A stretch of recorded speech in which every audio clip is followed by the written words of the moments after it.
Today, we are delighted to interview Mr. Prem Anand, Associate Director, Strategic Growth from Zoho, to explore a few interesting topics such as market strategies, localized data centers, and regulations from KSA.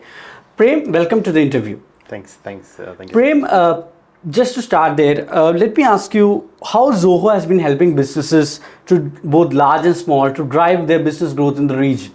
Wonderful. Thank you for the wonderful first question, because Zoho's sweet spot is always about the small and medium businesses. In the last 28 years, what we have been doing is to support all the small and medium businesses, and our message is very simple: make software easier for all the businesses in the market.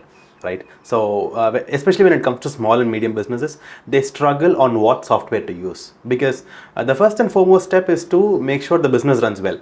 Once they run the business, then they have to use the software to enhance their businesses, and that is when Zoho plays a picture, wherein we have a one-stop solution to cater all the businesses in the market. Before I dive deep into questions on Zoho's product, I would like to know what are some entry barriers that startups and SMEs face when adopting enterprise technology, and how is Zoho overcoming these helping businesses to overcome these challenges? Great. I think one of the main challenges they face is about the data silos.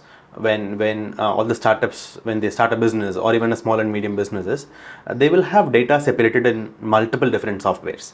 So for example, let's say sales will use a different software, marketing will use a different software, the finance team will be using a different software, the project management team will be using a different software.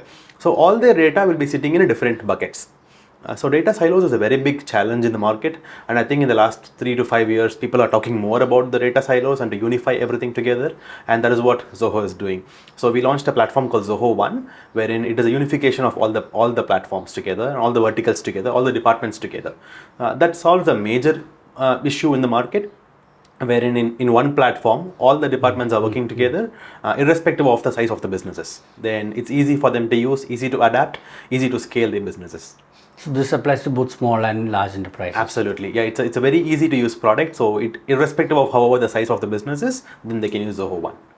Okay, so let me ask you on the trends that you're observing in Middle East market regarding Zoho's product. Could you highlight on some important products that you think, other than Zoho One, and you're shifting focus from SMEs to large enterprises? Sure. One of the fastest growing, I would tell, is in Africa market is Zoho Workplace, and in the Middle East market is the CRM and the sales and marketing bundle of it.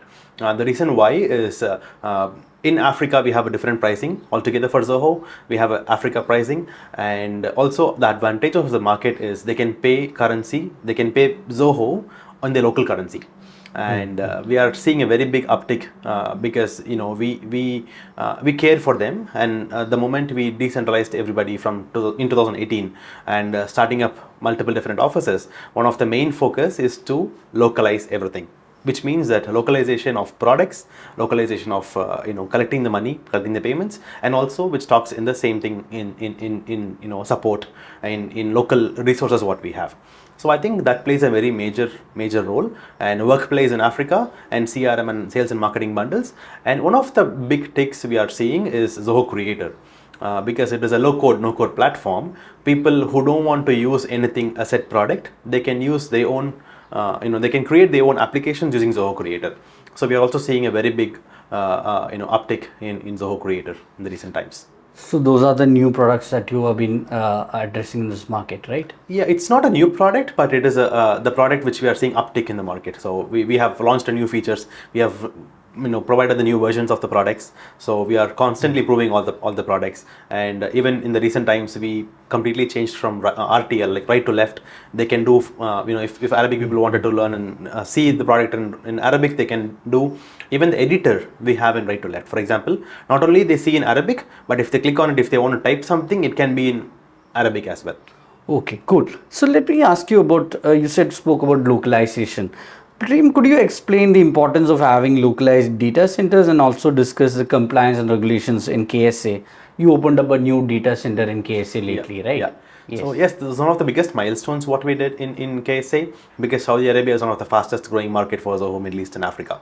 And what we see And what we are seeing in the recent times in Saudi Arabia is that they wanted to store and they wanted to have a data residency inside the country, which means that we have to comply to all the laws and regulations, the data protection law, the security and privacy laws, and we have complied to all the laws and regulations. And now we have opened up the data center, which is up and running, one in Riyadh and one in Jeddah. What it means to us and what it means to the customers is the trust, right? So and they can trust on Zoho that their data is going to be inside the country. As you all know, Zoho is big on privacy, and we talk about, it's not only that we have to talk about privacy, but it is the DNA of Zoho. You know, it's not only about we have written the privacy laws, but we also follow that. It's an ethical thing in Zoho. So I think that is one of the big things which we have done in Saudi Arabia. Yes, when you spoke about privacy, the ULA browser came to my mind. Right, It is yeah. one of the most, privacy has been a big factor in this part of the world, not just this part of the entire world. Absolutely, yeah, And yeah. ULA browser is it's a privacy focused browser. Yeah, that's right. Yeah, yeah. So moving from that, what is your strategy to attract large enterprises from KSA and your Zoho's current level of partnerships with stakeholders there, governments, banking companies, and healthcare? Sure. I think targeting the enterprise customers is about the trust, right? So they have to trust on Zoho. They have to trust on which company they are investing on a software. It's about not they get into the software, use CRM, and they leave, but they are putting their own data, which means that the data should be very secure enough to have the data on Zoho. So I think that is one of the main factors which we did. So the large enterprises started trusting Zoho. It is because of multiple different factors. One is because we are closely working with the government organizations. One such partnership is MCIT, which is Ministry of Communications and Information Technology. So we have partnered with MCIT, wherein what it means to the business is any businesses who's a part of MCIT, like who has a CR in Saudi Arabia, they get to have access Zoho completely for free up to 1 year. So this is solely to support the small businesses so they can get into Zoho and use it. So with that, we have created the trust factor, and also we have closed multiple enterprise deals in the last couple of years, and the process is still going on.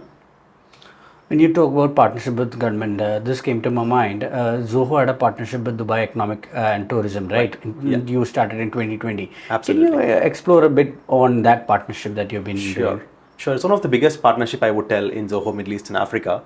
We tied up with the government, and everybody knows what happened in 2020. So after that, the businesses were struggling to keep up their day-to-day life. So what we approached to the government is we take the software cost out of their mind.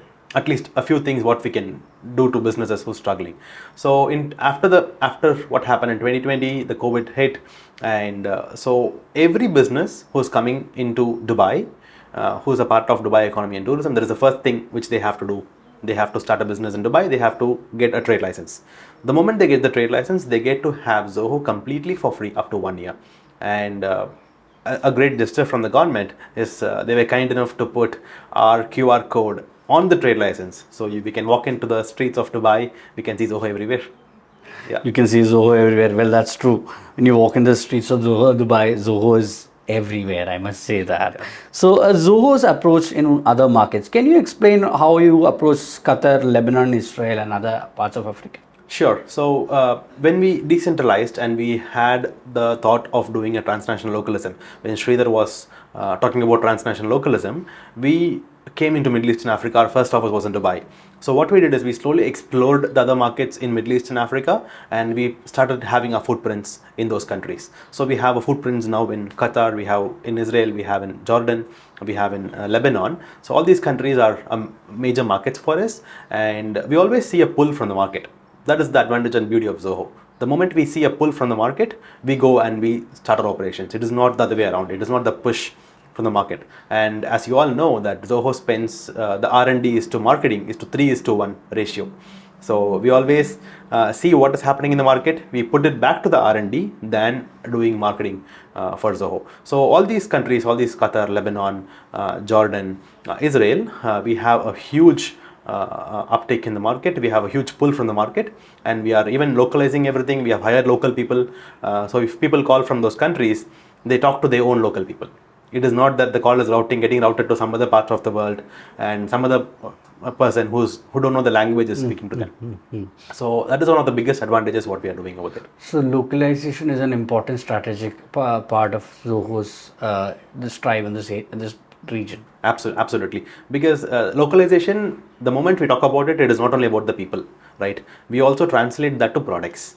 As I mentioned, starting from Arabic RTL, if you go to Kenya, you can see in Swahili. You can, you pick up the call, you can speak to people in Swahili, in the local language. It is not none other the multinational companies do these kind of getting into the customer face of it, and we also create a factor that we are next door. We are a big company, like, we always say we are a private company but publicly responsible. True. Finally, my last question. AI is a buzzword now. Could you share some insights about generative AI capabilities in your Dex, CRM and other products? Sure. So AI is always a part of Zoho since 2010, because before even everybody started speaking about AI. In 2010, we had our first labs in Zoho. It's called Zia Labs, and not like other companies, we go and acquire the products. Zoho's strategy is to build everything from scratch. So even the AI, it's not like, hey Siri, how are you? How is my weather? But you walk into the office and you tell, hey, how is my salesperson doing? In 2010 we did that, right?